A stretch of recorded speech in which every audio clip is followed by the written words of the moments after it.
दाया के हऊ भंडारी तू तो ए महातारी तोहरा शरण में हमनी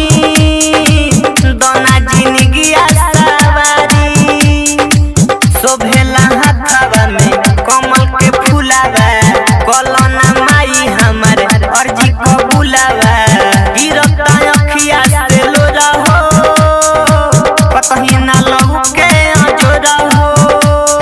तोहरे बानिया से हम जाई कवनाओ माई पढ़े में बानी को मजोर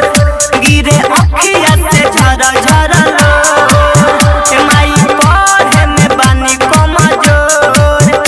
गिरे अखिया से झरा झरा लो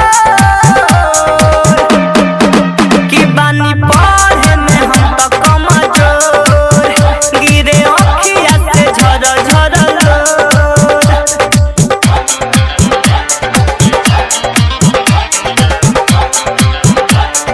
खुशबू रिकॉर्डिंग स्टूडियो कहला बिशनपुरा बाजार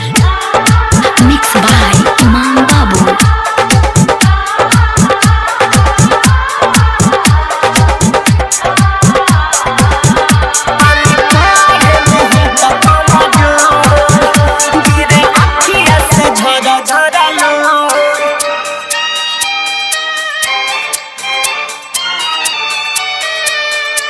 राइटर मैनेजर माता वाला से हो गइल माई का कसूर हो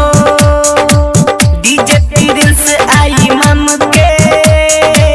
कलम धरे के नखलूर हो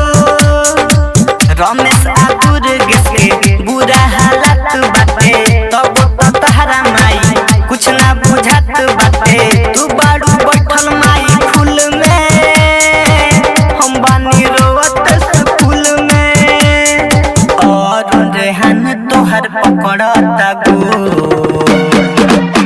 बानी पढ़े में हम तो कमजोर गिरे अखिया से झरा झरा लो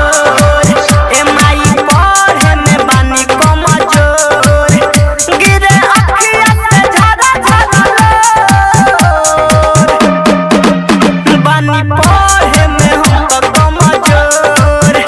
गिरे अखिया से झरा झरा लो